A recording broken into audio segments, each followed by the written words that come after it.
From UFOs to psychic powers and government conspiracies, history is riddled with unexplained events. You can turn back now or learn the stuff they don't want you to know. A production of iHeartRadio's How Stuff Works.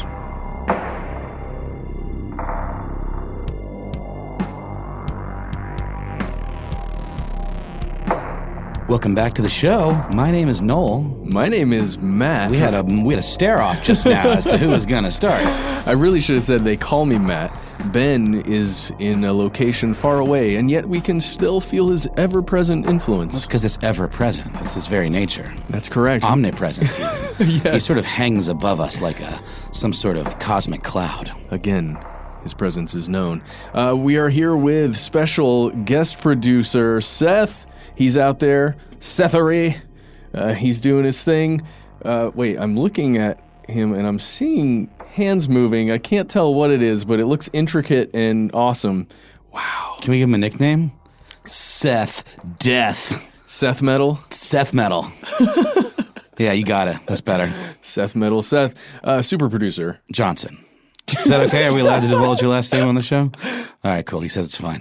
Seth Metal, super producer Johnson. Mm-hmm. That is your new title, and it will be forevermore. Hey, we're going to do a quick check-in, you guys, because something extremely exciting is coming to us in the future. Probably not next year. Probably 2021. Matrix the Fourth is happening. Is that what it's called? Is that the working title? Yeah, Matrix the Fourth. Is that like a Highlander kind of situation? Yeah, there can only be four. Yeah. Well, I mean, don't a lot of people discount 2 and 3? Can't we just wipe the slate and make this 2? Oh, how I wish we could, Noel. Yeah. But, are you one of those naysayers of 2 and 3? I'm not a naysayer so much as close my eyes. You're right. It's close your eyes and pretend it didn't happen. Gotcha. Not necessarily, because there are highlights, I should say, in all 3 films. But I just remember the guy on all the TVs, the kind of Wizard of Oz character. Yeah. What was his name? The Keymaster? No, the Keymaster is the Commissioner. The Commissioner. No. Yeah. No, the Architect. The Architect. That was close. It was an official title of some sort. But you guys, it's coming. Yeah. Officially, we're going to get more Neo, more Trinity, more everything. Directed by Alon Wachowski. Yeah. Just Lana. That's okay. You think that's going to be all right? Who knows? I have a theory. It's a very obvious theory, but, Keanu is it's the Keanuissance right now. He is on fire, blowing up the world with all these John Wick movies, doing his own stunts, just running around, shooting stuff, blowing things up, all him. And they're just like, you know what? People need another Matrix. That's right.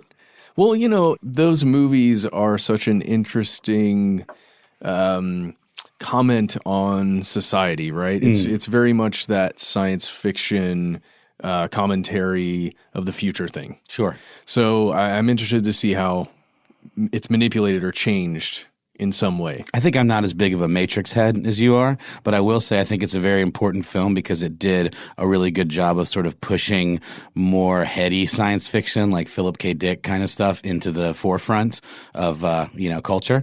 And so I will forever be grateful for that. I think if it wasn't for the Matrix, we wouldn't have gotten things like Scanner Darkly and some maybe weirder franchises that wouldn't have happened. I'm having a hard time identifying any others. Can you think of any forebears to the Matrix? No, not necessarily. All I know is that it... Forebears came before. Yeah, forebears, I mean, you can say a lot of those. Oh, gosh. Those are both the same word. What's the word for the thing that comes after? The cascade of science fiction, hard science fiction, right? That's kind of what you're talking about. But The Matrix really did popularize this kind of more heady science fiction. You're right. Mm-hmm. And thank you for that, Wachowskis and Neos and Trinities and Morpheuses. What are we doing today? We're not doing a Matrix episode. We're not talking about that. Today we are officially exploring music. Because the soundtrack, think about the soundtrack of The Matrix. But anyway, okay, we'll get away from that. How music can affect us, both individually and collectively. And the 3 of us here today, both you and Seth and I, have a very personal connection to music. And I thought we would start maybe by talking about that. How has music affected you, Noel? Yeah, I mean, I grew up playing violin, and I sang in the church choir and all that stuff, and I kind of like gave up violin in favor of the electric guitar and started being in rock bands.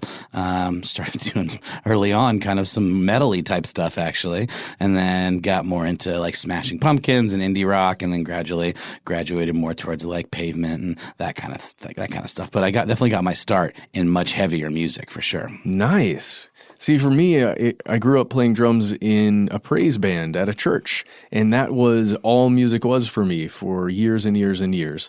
And the connection that music had to religion was so close. The two were so intertwined that it was difficult for me to even explore music outside of that because I was kind of stuck in this one place for so long, at least mentally. But, as your journey, I also found my way towards lots of other genres and ended up really enjoying some of the heavier things in life, including, really classical heavy metal. I really got into that. Classical, like Bach? When I say classical heavy metal, I mean some of the classics from the 60s, 70s, 80s. Sure. I was really enjoying learning about Sabbath. You like some Sabbath? I very much did. Yeah. So again, today we're talking about music. We're talking about how powerful and highly connective music can be. Yeah, and the act of writing it, performing it, it is a conduit between human beings, people working together to create music. And with that creation, there is thought and intention, sometimes, behind the actual material. The act of listening to music connects people to those creators, and it's all this kind of giant web of interconnectedness, of sharing in ideas. It almost can become its own kind of, religion might be a strong word, but it's definitely a way of identifying with lots of different people that share the same either values or the same kind of aesthetics that you do. No, you're absolutely right. Listening to music connects us, the listener, right, to those people who are creating it, to the the instrument choices they're making, the words that they're saying.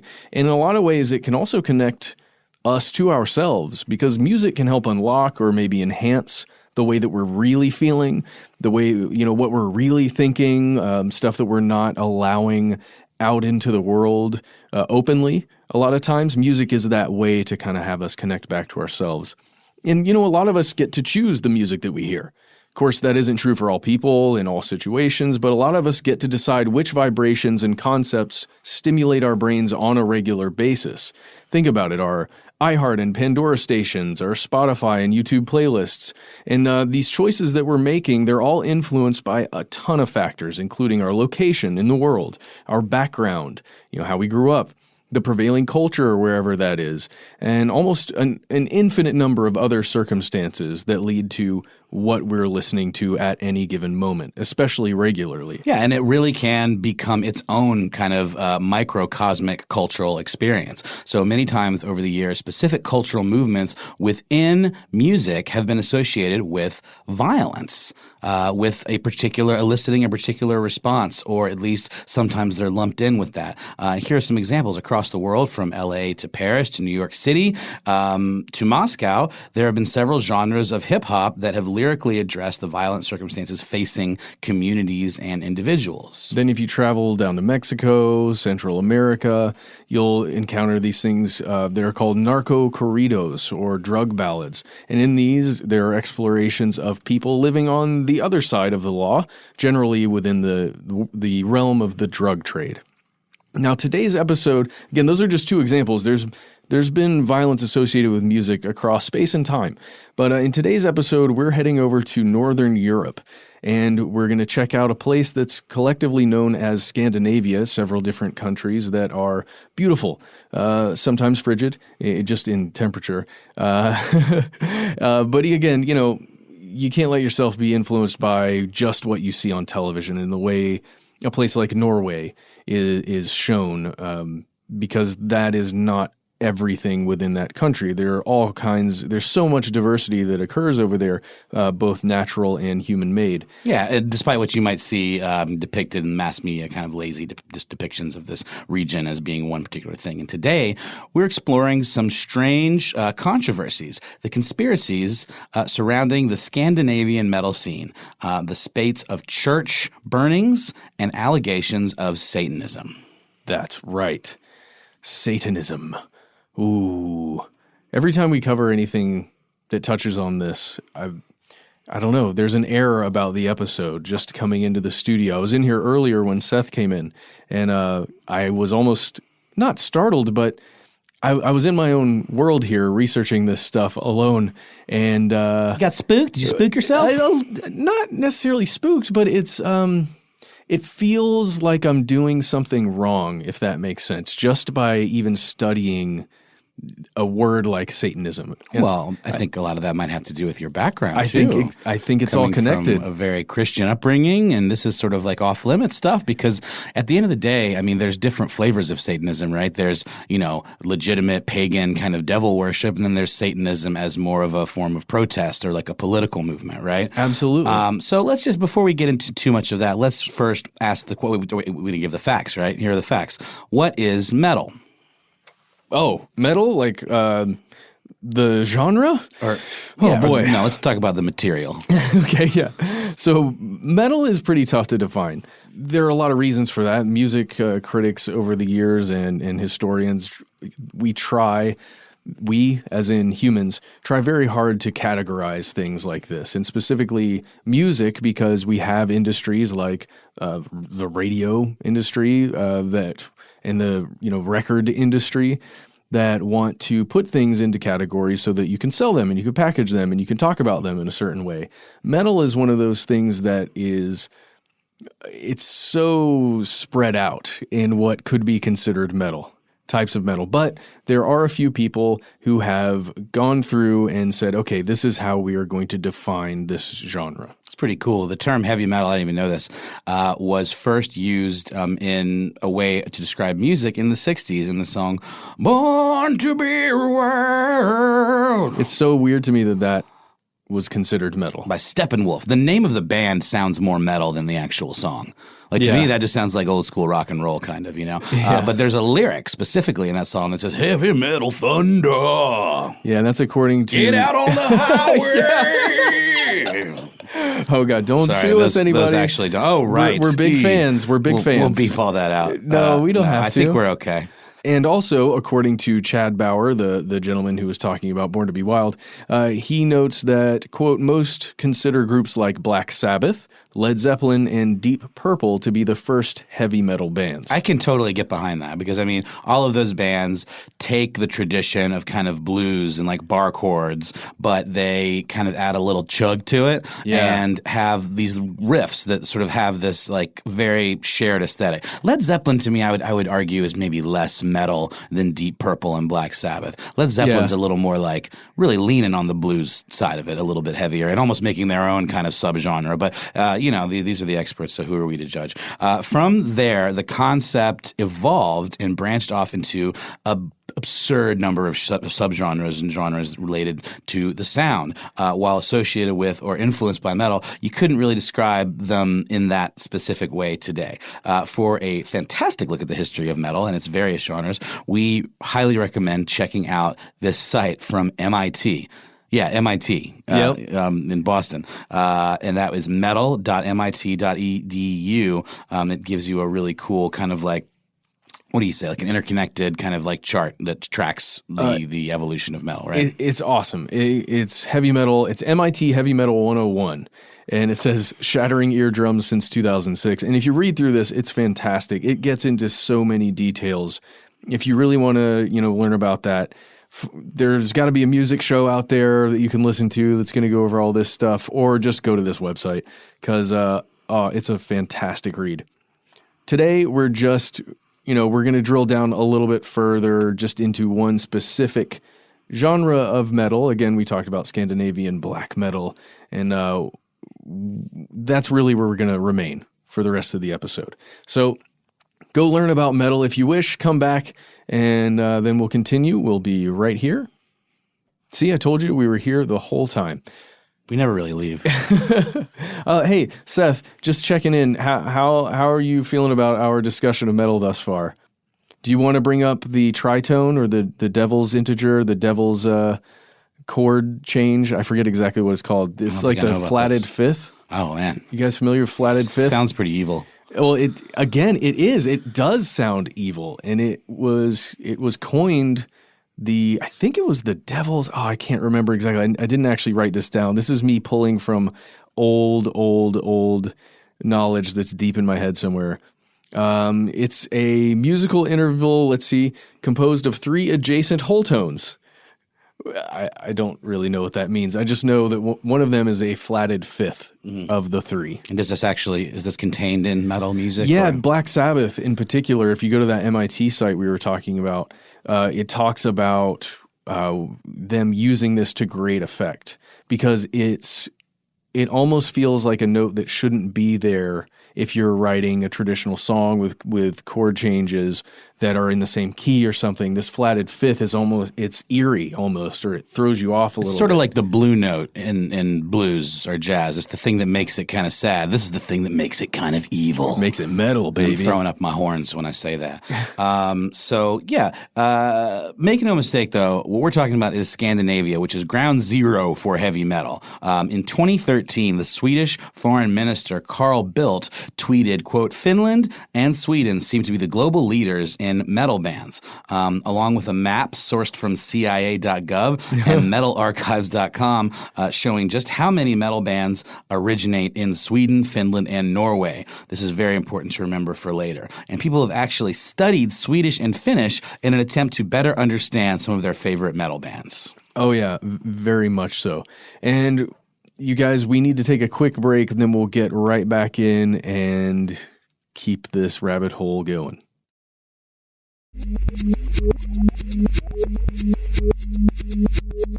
And we're back talking Scandinavian black metal. Now, according to the metal blog Invisible Oranges, sounds interesting, right? It's by Cosmo Lee.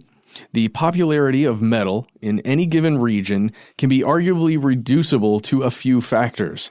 Now, there's a researcher that was consulted here named Donald McGuire, and he wrote a paper called Determinants of the Production of Heavy Metal Music. Now, this guy, he went deep. He explored 55 different factors and found that the number of heavy metal that is produced in any given area depends on 7 things. Are you ready for these? Mm-hmm. And Seth, I'm going to be looking to you to see if you agree with any of these, because it doesn't seem real to me, but there's some sand to this. Number 1, the percentage of the population that is Catholic. The percentage of the population with 0 religion. Okay, so those are 2 interesting, possibly opposing things. Number 3, the latitude of the country. Whether the country has a Scandinavian legal history. Number 4, the number of years that country was under Marxist rule. And the number of the population that are males between the ages of 15 and 24. And finally, the number of concert halls per 1 million persons. So this isn't a perfect system by any stretch of imagination, but it tracks with what we know about Scandinavian history, demographics, and culture. And you can read the full analysis over there at Invisible Oranges, as well as the paper published in Metal Music Studies. Really interesting, right? So if we break some of this stuff down, if you have a percentage of a population that identifies at least as Catholic, then another significant portion of a population that identifies as having no religion, you can see how there could be some people at odds there. When you throw in the latitude of the country, at least this is what I'm inferring, is that you're bringing in how warm generally and how humid the climate is in any given country. And also, depending on the elevation in the area where people are located. I wonder if he should have put elevation in there somewhere. That would have been fascinating. But then the other ideas of just literally saying, does it have a Scandinavian legal history? Fascinating. And then the whole Marxist rule thing. I don't know. I want to learn more about that, so I'm going to go back and read some more about that later. But for now, let's just keep going on here because we've pretty much established what metal is, a little bit at least. And we also know that metal itself, several versions of it, is supremely popular within the Scandinavian countries that we mentioned above. Sweden, Finland, Norway. Yeah, in the States, in the U.S. and abroad, it's always kind of had a bit of a controversial image, right? So during the Satanic Panic in the U.S., heavy metal music along with Dungeons and Dragons were both cited as contributing factors in everything from violent assaults, like the murders, the child murders at Robin Hood Hill. Yeah. Those guys were all metal fans, and they were sort of railroaded because of that fact alone. And, was implied that because they listened to heavy metal music, they were participating in some sort of satanic rituals. Which brings us to another factor, the rise of devil worshiping, or the perceived rise of devil worshiping during that period, and property damage and more. And it's crazy there because things range from annoyances like property damage and riffraff coming around here listening to their heavy metal music and messing up my garbage cans to literally murder. That's at least the perceived stuff going on here from portions of the U.S. population. And just to add to all that stuff, anything culturally that becomes a little bit popular that is contrary to some of what the powers that be would wish the established culture would be. I don't know if that even tracks as making sense to anyone listening out there, but anytime something is a little outside of the regular thing, especially when it comes to religions or the popular religions in an established area, it can be viewed, I think, that it's seen as anti-establishment. And a lot of times, these movements are meant specifically to be anti-establishment or anti-norm, I guess. Now, in Scandinavia, particularly in Norway, there is a genre that we've kind of mentioned here called black metal. And this, in particular, was cited as the cause of an intense anti-Christian terrorist campaign. That's right, an anti-Christian terrorism campaign. And black metal was cited as being a part of a conspiracy to protest the country's dominant religion through the act of literally burning down the most sacred sites of people's faith in Norway, churches. Now, here's a big question. Was this true? Was black metal truly to blame for this conspiracy to burn down churches across Norway? We're going to explore that, and we're going to talk about reasons that it may have just been a little bit of propaganda at the hands of media in the vicinity in Norway to fight back against some anti-establishment movements. But we're going to find out. So let's move forward. Here's where it gets crazy. Right here? Right here. All right. I'm ready for it. I feel like I just set up all that stuff as in like, we're going to find out, we're going to do this, we're going to check into it. Well, guess what? We already researched it. We're in here recording it right now, and it's absolutely true that black metal itself in some way had to do with this conspiracy to burn down churches in Norway. Between 1992 and 1996, no less than 50 successful or attempted church burnings were attributed to musicians and fans of the black metal scene in Norway.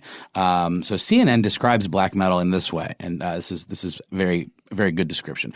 Black metal is a subgenre of heavy metal music that typically takes on anti-Christian, satanic, and paganistic themes.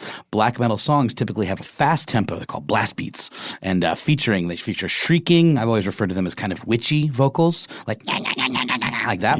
Yeah, and also heavily distorted guitars, more so than just like your Metal Zone pedal. Yeah. Any guitarists out there a lot in of the times, audience might remember the Boss Metal Zone. Yes, classic metal, good distortion. It's more of a wall of it's a absolute crushing wall of distortion, Yeah. like static almost. Yeah. Like it's bordering on atonal, but then there are shreddy riffs and lead licks and everything like that, and unconventional song structure. So lots of weird time signatures, tempo changes, things like that. And some of the big bands in that scene.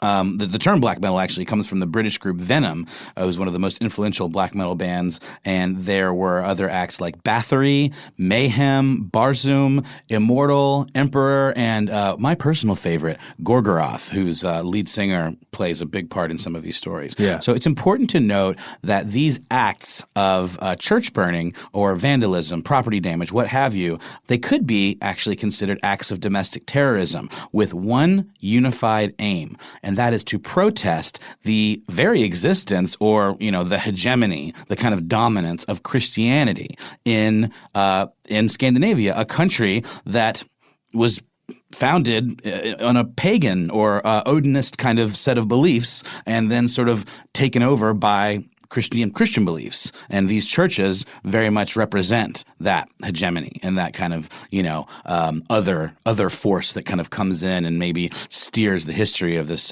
part of the world away from their more, kind of the Viking type roots. It's interesting to see it as almost cultural vengeance against that kind of thing, or, taking back the power of the history in some way.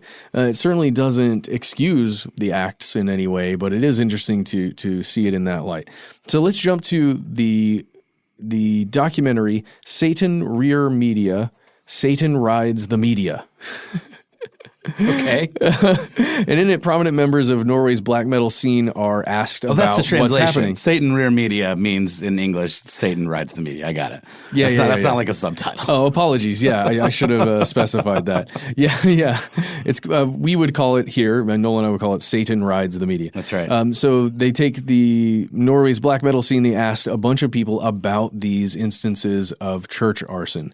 And inside it, there's a guitarist named Jorn Ing Tunsberg, and he was convicted for a church arson. And he answers, or at least considers this question by saying, quote, "The reason behind burning Asane Church was that Norway is always so moral. Christian morals. Rules and regulations are always religious. The more Christian, the more you hate it. You understand that Norway should not be Christian." Like, as in, you understand who he's speaking to. You understand that Norway should not be Christian. And then he says, "And that is the reason for burning Asane Church." It's Asane Church. The point is very symbolic, really. So it kind of gets to what we're talking about. It's a reaction to something that they view as improper. So this other fellow named Varg Vikernes, who was imprisoned for charges including the murder of a fellow black metal musician named Euronymous. Euronymous was in a band called Mayhem, and Vikernes was in a band called Barzum. He was also imprisoned for the charges of burning down 3 churches and the attempted arson of a 4th. So this is how he responds to this notion of what Christianity means to him as a native Norwegian. Quote, "The church has behaved so disgracefully, basely and cruelly in Norway. It's incredible. When they talk about Satanism, when someone burns a church, they ought to look to themselves and remember all the sacred places they have burnt, they being the Christians, and ruins on top of which they have built their churches." Wow. Again, that whole thing just feels like metal lyrics. They have a point there, right? When you think about the Crusades, you think about the things that the most popular religions in the world have done as a large group. Certainly isn't to vilify any of the individuals, right? But as institutions over time for hundreds and hundreds of years, many of them have done some fairly horrific things. So if you look to other documentaries and interviews, you'll hear black metal musicians offer similar things. There's a gentleman named Gahl, Gahl. His real name is Christian Eyvind Espedal. He's the guy that's in Gorgoroth. That's the dude. Yeah. That's the dude. And in Metal, A Headbanger's Journey, this dude unapologetically expresses his support of church burnings, and it's kind of unsettling because he also expresses his desire to see more church burnings. Let's just burn them all. And here's his quote. He says, "Church burnings and all of these things are, of course, things that I support 100%, and it should have been done much more and will be done much more in the future. We have to remove every trace from what Christianity and the Semitic roots have to offer this world. Satanism is freedom for the individual to grow and to become Superman. Every man who is born to be king becomes king. Every man who is born to be a slave doesn't know Satan." Whoa! You kind of get a pretty serious sense that he is literally anti-Semitic because he's talking about how the Semitic roots in religion and culture are inherently a bad thing, and he's kind of espousing some like almost Nietzschean kind of like the same things that Hitler would have talked about as far as like becoming the Superman, and there is very much a kind of Aryan flair to what he's saying. Yeah. Well, and here we've had several examples here at this point of people either supporting or at least lending a tiny bit of support to these church burnings that were occurring in Norway and in Scandinavia. And it's easy to maybe think, oh, well, then everybody in the black metal scene has this view. The black metal as a genre, as a music, and as a culture means that it's anti all of this stuff, and church burnings, they would view church burnings as a good thing. But you have to remember, that doesn't mean, just because we have 3 or 4, doesn't mean that the whole thing is monolithic. It doesn't mean that all the musicians and fans support this practice. But it is, something in the wheelhouse of what we were wanting to explore when we set out to do this episode, which is, can music itself or the culture surrounding a music influence us and influence our actions? And when I say us, I mean everybody, anybody. Could it? And at least it appears in this way that the shared outlook or in motivation for a lot of this type of music does seem to be steering at least quite a few of the people involved in it in a certain direction.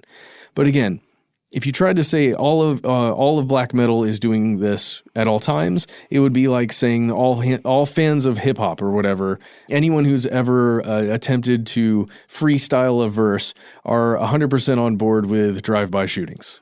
Which is one of the stupidest things you could say, and I feel dumber for even mentioning it. Don't feel that way, Matt. But it needed to be said.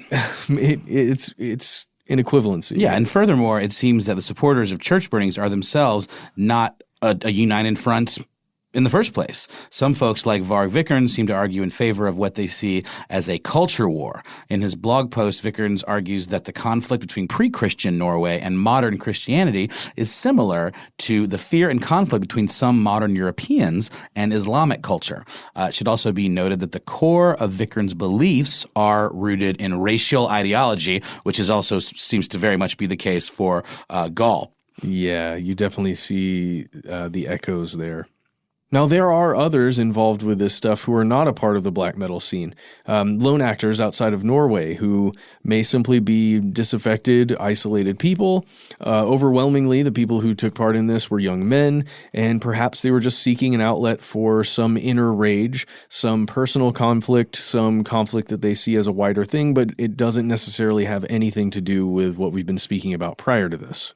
So it follows then that the original waves of church burnings were based on this kind of religious fanaticism, the idea that pre-existing Norse mythological beliefs were the true creed of the region, and that Christianity had to be uprooted and driven from the land in its entirety. So the association with a Christian Satan therefore, it doesn't make a whole lot of sense in that context, right? Why would a religious fanatic commit an act of violence in the name of a supernatural being that his or her actual religion doesn't even acknowledge? That is pretty weird, right? We were talking about that a little bit off mic, just how in order to truly believe in some kind of religious Satanism, you would have to essentially take or be a Christian, but just an anti-Christian.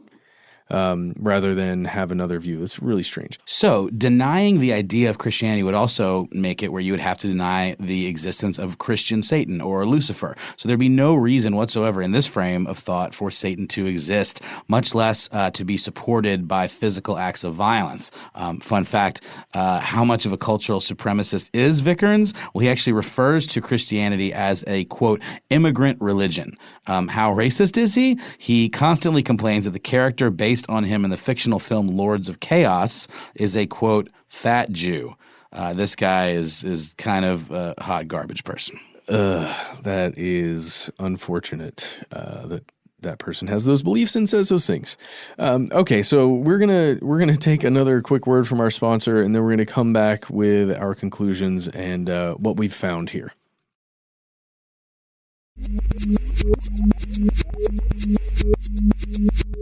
We're back. So the question remains, how much of the Satanism that's extolled in black metal, at least at the time that the church burnings were happening, was genuine? How much of it was ideological, or how much of it was true theistic Satanism that we've talked about before on the show? And how much of it was more or less window dressing or PR meant to provoke and garner attention? Because remember, these are musicians. They have bands. They have obligations, a lot of times to sell a certain number of records. And you need to get your name out there. This is certainly one way to do it, but you could also wind up in jail, which would probably be a bad call. But we do know that there were true believers in the Scandinavian black metal scene. Euronymous, this guy that we've talked about earlier, he was often credited as one of the primary founders of the actual satanic movement. He described himself as a theistic Satanist. Exactly. In an interview by Asa Laffenpera for Kill Yourself magazine, it's a charmingly titled magazine, Euronymous put his beliefs in this way. Quote, I believe in a horned devil, a personified Satan. In my opinion, all the other forms of Satanism are bullshit. I hate that some people think up idiotic ways of making eternal peace in the world and dare to call it Satanism, like so many do. Satanism comes from religious Christianity, and therefore it shall stay. I'm a religious person, and I will fight those who misuse his name. People are not supposed to believe in themselves and be individualists, rather. They are supposed to obey, to be the slaves of religion. I think he's being tongue-in-cheek here. I don't know. I know. It seems like so much of it. Sounds like he's being a smart aleck. It seems like so much of it is just a commentary. It's cultural commentary. But again, in a way, these are artists, right? These are people who are massively creative when they make music, when they, decide what their band's going to look like, what the stage is going to be like, what the album cover is going to look like. It certainly isn't hard to imagine that there's also some creativity happening here when you're speaking with a magazine such as this. But, to this day, long after Euronymous' murder, remember, this was a whole other thing. Right, by Varg Vikernes. Yeah, people argue about how much of his image, Euronymous, how much of it was sincere and how much of it was truly attention-seeking or, posturing or, again, kind of an act on purpose to be a part of the stage show and a part of the version of himself that exists within his music. And yet none of this stuff, none of these realizations are going to unburn any churches. So there it is. There was, in fact, an active conspiracy to burn churches in Norway in the 1990s. But however coordinated these attacks might have seemed to outsiders, the reality is they were motivated by a number of different, at times, completely contradictory reasons, right? Yeah, you're talking about religious fanaticism led some people to set fire. Others appeared to be attention-seeking. They seem to be displaying provocative behavior on purpose for a different reason. Yeah, some acceptance-seeking or proving themselves to be part of a group of isolated loners, which is really interesting right? I'm part of this group of isolated people. Well, it's sort of it's like counterintuitive, right? Yeah, but again, it makes sense in another way. And, they're also cultural and ideological and sometimes racial supremacists that were in play there, as we saw at the end. But as for a true, shadow of Satanism that's looming over Scandinavia, we still have to ask ourselves, in the end, how much was true Satanism on the part of the individuals involved? There were some, but we can't prove much more than that. How much of this whole thing was influenced by the media coverage, by a bit of hysteria? I mean, there are a lot of churches burning around in a fairly short period of time. That could be pretty scary, and it would also cause people to turn on their TVs and watch a news station and buy newspapers. Yeah, and how many of these incidents were just attempts to get attention? More than 20 years later, these questions kind of still remain. And I don't know how we're truly going to get rid of all of them, but we do know there's more to look at here, and perhaps we'll continue down this rabbit hole a little bit, at a later date. But for now, we're going to leave it at that. Churches were burned, for sure, and enough people within the black metal scene in Norway and the rest of Scandinavia, enough people seem to be in on it and happy about it. Yeah, willing to talk about it. There's a really interesting documentary called Before the Light Takes Us. Yes. That is about all of this stuff. Really interesting. Goes into great detail about the feud between Barzum and Mayhem and that murder and how that kind of fed into this scene and a lot of the kind of, I don't know, for lack of a better term, identity politics behind this stuff, because it was these kind of factions about like who could be more evil and who, was more a true believer. But even within that, there is a lot of posturing. And I mean, we haven't really even talked about this. These black metal artists, they wear corpse paint, and I have which is white makeup and, kind of runny black like liners around their eyes, sort of looking almost like King Diamond, that the artist or whatever, or like Sting, the wrestler, kind of like that. Yeah. I have a very distinct memory of a really great article, because a lot of this happened when I was a kid. It was in Spin magazine, and it interviewed a handful of kind of big figures in the Scandinavian black metal scene. And I remember one of them had a decaying crow that he kept in a bag, and every time he would perform, he would sniff the decaying crow in the bag so that he had the smell of death in his nostrils. So, I mean, there's definitely a drive among some of these folks to be very authentic and to absolutely, I don't know, for lack of a better term, practice what they preached. And some of that involved burning down churches. Yeah, and sniffing crows. That's a way to win me over. If you're ever in my presence, just sniff a decaying crow. Yeah. And I'll know, hey, we're on the same page, buddy. Hey, for sure. Are you on the same page with us about this topic? What are your thoughts on black metal? What's your favorite genre of music? What's your favorite subgenre of metal? Yeah, and how has music influenced your life over the years? Do you think music is powerful enough to make people take actions and do things? Are there other examples of that occurring in the past? Or is that something that media and in our attempt to categorize and make sense of things, is that something we came up with on our own? Maybe music can't actually make us do anything, or video games, or movies, or TV, or culture. Maybe that's all part of something bigger, the circumstances that we find ourselves in. You can connect with us on our Facebook group. Here's where it gets crazy. All you have to do is name me, Matt, or Ben, or just say something clever, and we'll let you in for sure. What was it? It was special guest super producer. No, special Seth Metal. Seth Metal. Super producer Johnson. Yeah, I think that was it. We can review the tapes. Okay. All right. So there's a record of this. If you don't want to do that, you can hit us up on Instagram or regular old Facebook, where we are Conspiracy Stuff or Conspiracy Stuff Show. Isn't that right? Is it on Instagram as Conspiracy Stuff Show? Correct. Yeah. And what's your Insta? Oh, you can find my Insta at How Now Noel Brown. It's just me farting around, doing stuff. Sniffing dead crows. And being adorable. I'm being adorkable. Thanks, bud. I appreciate that. If you don't want to do any of that internet-y stuff, you can give us a call on our hotline, which we have, which is 1-833-STDWYTK. And if none of that floats your boat, you can send us... Oh, wait. No, here's another thing you should do.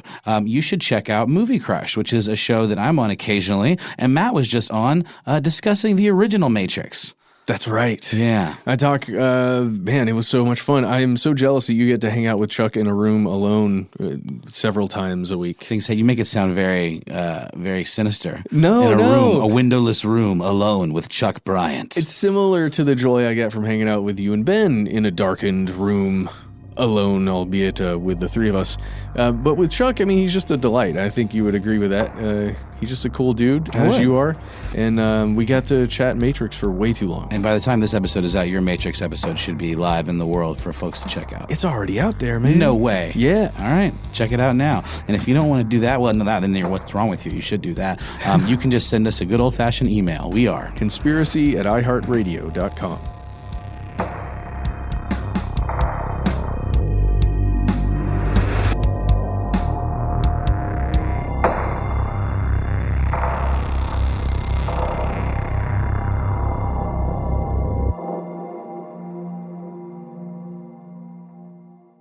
Stuff They Don't Want You to Know is a production of iHeartRadio's How Stuff Works. For more podcasts from iHeartRadio, visit the iHeartRadio app, Apple Podcasts, or wherever you listen to your favorite shows.